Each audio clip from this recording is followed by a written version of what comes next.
Hello friends, good morning. Welcome to Ask Spoken English Academy. मी आरती बाके एक नवीन video घेऊन तुमच्या समोर आली आहे. मागच्या व्हिडिओमध्ये आपण मॉडेल ऑक्झिलरी वर्ब सोबत जर बी ह्या प्रत्यय घेतला किंवा ॲज अ मेन वर्ब म्हणून बी घेतला तर आपण त्याच्यामध्ये काय घेऊ शकतो बघितलं होतं. तर एक होतं ऑब्जेक्ट घेऊ शकतो आणि दुसरं होतं वर्बला आयएनजी.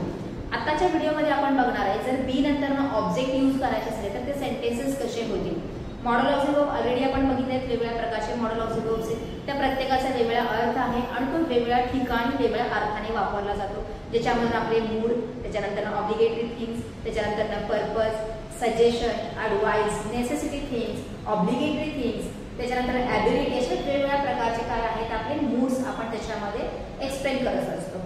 तर आता जर त्याच्यामध्ये ज्या मॉडेल ऑक्झिलरी वर्बच्या समोर आपण बी क्रियापद वापरणार आहे तर त्याच्या समोर आपल्याला यूज करायचं आहे ऑब्जेक्ट. तर ते सेंटेन्सेस काय होतील ते बघणार आहे. आता ऑब्जेक्ट म्हणून आपण काय यूज करायचं हे ऑलरेडी मी तुम्हाला मागच्या व्हिडिओमध्ये सांगितले. Even though I will write here. Object म्हणून आपल्याला यूज करायचं आहे प्रोफेशन, तुमचा व्यवसाय.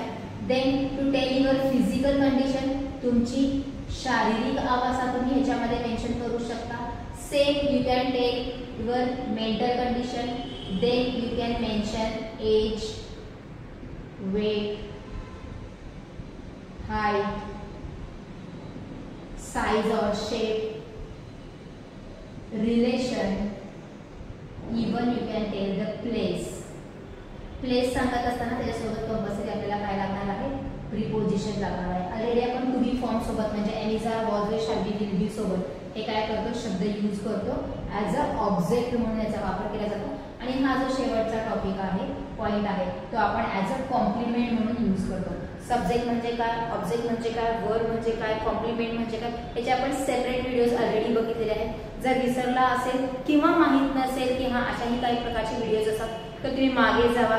सब्जेक्ट म्हणजे काय, वाक्यामध्ये सब्जेक्ट कसा हुडकायचा, ऑब्जेक्ट म्हणजे काय, ऑब्जेक्ट कसा हुडकायचा, कॉम्प्लिमेंट म्हणजे काय आणि तो कसा हुडकायचा, ह्या सगळ्यावर आपण डिटेल सेपरेट व्हिडिओज केलेले आहेत, ते तुम्ही चेक करू शकता. ना मॉडेल ऑक्झिलरी वर्ब नंतर आपल्याला काय करायचं आहे, बी हा शब्द यूज करायचा आहे आणि एक्झॅक्टली आफ्टर बी ऑब्जेक्ट म्हणून यांच्याशी रिलेटेड असलेले वर्ड्स काय करायचे आहेत आपल्याला यूज करायचे आहेत. म्हणजे तुमचं काय होणार, तो सेंटेन्स परफेक्ट होणार आहे.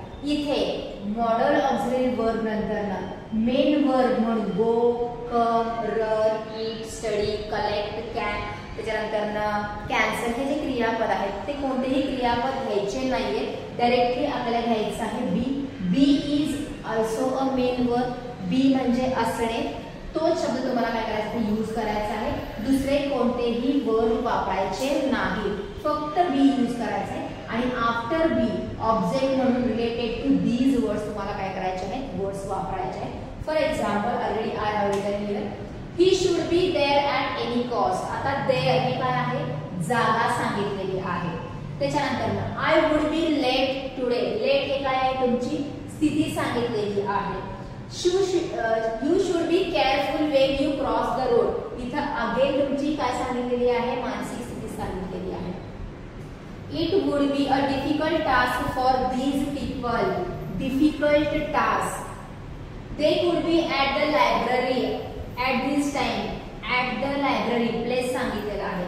Sonu might be sick. याची काय सांगितलेली आहे, फिजिकल कंडिशन सांगितलेली आहे. They must be tired after their trip. त्याच्यामध्ये परत तुम्हाला टायर्ड हे ऍडजेक्टिव्ह यूज केलेलं आहे. Can you be my partner in next conversation. My partner हे तुमचं प्रोफेशन सांगितलेलं आहे किंवा रिलेशन पण म्हणू शकता. Who can be our next PM of India. PM काय आहे, प्रोफेशन यूज केलेलं आहे. Education should be free to all. Free हे काय आहे, तुमचं मेंटल कंडिशन आहे. That man can be above 60 years. Above 60 years हे आहे तुमचं एज. आणि Samiksha could be first in her class. First हे काय आहे, त्याचं प्लेस आहे. म्हणजे अंडरलाईन केलेले जे शब्द आहेत ते सगळे या वर्ड्स मधूनच काय आहे, आलेले आहेत. तुम्ही जर बघत असाल तर शुड हे मॉडेल ऑक्झिलरी वर्ब आहे, त्याच्यासमोर आपण बी वापरलेला आहे. वुड हे मॉडेल ऑक्झिलरी वर्ब आहे, त्याच्यासमोर आपण बी वापरलेला आहे. अगेन शुड, कुड, might, must, can, should, can, कुड हे सगळे मॉडेल ऑक्झिलरी वर्ब नंतर आपण मेन वर्ब म्हणूनच बी हा शब्द वापरलेला आहे. आणि after be related to these words आपण काय केलं आहे, ते घेतलेलं आहे. असणे या अर्थाचा वापर होतो, जसं की he should be there at any cost. तो तिथं काहीही झालं तरी असायला पाहिजे. I would be late today. आज मला उशीर होईल. You should be careful when you cross the road. जेव्हा तुम्ही रोड क्रॉस करता तेव्हा तुम्ही केअरफुल असायला पाहिजे, सावध असायला पाहिजे. It would be a difficult task for these people. या लोकांसाठी हे एक डिफिकल्ट टास्क असू शकतं. They could be at library at this time. या वेळेला ते लायब्ररीमध्ये असू शकतात. Sonu might be sick. कदाचित सोनू आजारी असू शकतो. They must be tired after their trip. Trip नंतर ते थकले असतील. Can you be my partner in next conversation. पुढच्या कन्व्हर्सेशन मध्ये तू माझा पार्टनर होशील का, असशील का, बनशील का, या अर्थाने आपण वापरू शकतो. Who can be our next PM of India. भारताचे पुढचे पीएम कोण असू शकतात.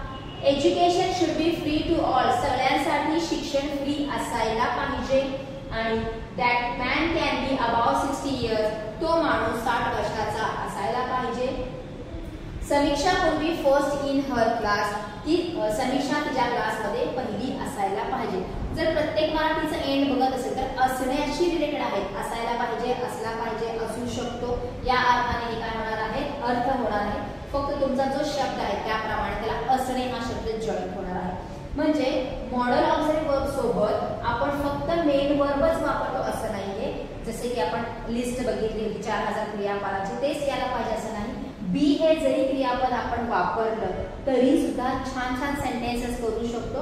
आणि त्याच्यासाठी आपल्याला यूज करायचं आहे ऑब्जेक्ट. ऑब्जेक्ट म्हणून याच शब्दांचा आपल्याला इथे वापर करायचा आहे. एकाच वाक्यामध्ये मॉडल ऑक्झिलरी वर्ब नंतर दोन क्रियापद येत नाहीत. जसं I should can be, I should go be किंवा आय शुड बी गो. खूप जण काय करतात, क्रियापदानंतर परत बी वापरतात. जसं की दे कुड टीच बी. वाक्य चुकीचं आहे. एक तर टीच वापरा, एक तरी बी वापरा, कारण दोन्ही काय आहेत, क्रियापद आहेत. एकच क्रियापद वापरायचं आहे. जेव्हा जेव्हा आपण एखादं सेंटेन्स स्ट्रक्चर बघत असतो तेव्हा तुम्ही बघत असाल की subject plus verb plus object complement येतो. हा जो वर्ब आहे त्याच्यामध्ये हेल्पिंग वर्ब फक्त येऊ शकतो किंवा हेल्पिंग वर्ब सोबत वर्ब फॉर्म येऊ शकतो. सेम मॉडल ऑक्झिलरी वर्ब सोबत वर्ब फॉर्म येतो. एका वेळेस एकच वर्ब येणार आहे. 2-3 वर्ब जर आपण त्याच्यात यूज केलं तर वाक्य रॉंग होणार आहे, त्याला काहीही अर्थ येणार नाही. काही स्टुडंटचे डाऊट्स होते related to modal auxiliary verb, म्हणून हा सेपरेट व्हिडिओ केलेला आहे. मागच्या व्हिडिओमध्ये आपण बघितलं की बी नंतर ऑब्जेक्ट आणि वर्ब आयएनजी दोन्ही वापरतो. हा व्हिडिओ फक्त ऑब्जेक्टसाठी केलेला आहे. पुढच्या व्हिडिओमध्ये आपण बी नंतर वर्ब आयएनजी कसे वापरू शकतो आणि त्याचे काय काय सेंटेन्सेस होतात ते बघूया. स्क्रीनशॉट काढून घ्या. अंडरलाईन केलेले वर्ड्स ऑब्जेक्ट आहेत. अशा प्रकारचे सेंटेन्सेस तयार करा, प्रॅक्टिस करा आणि बोलत असताना त्यांचा वापर करा.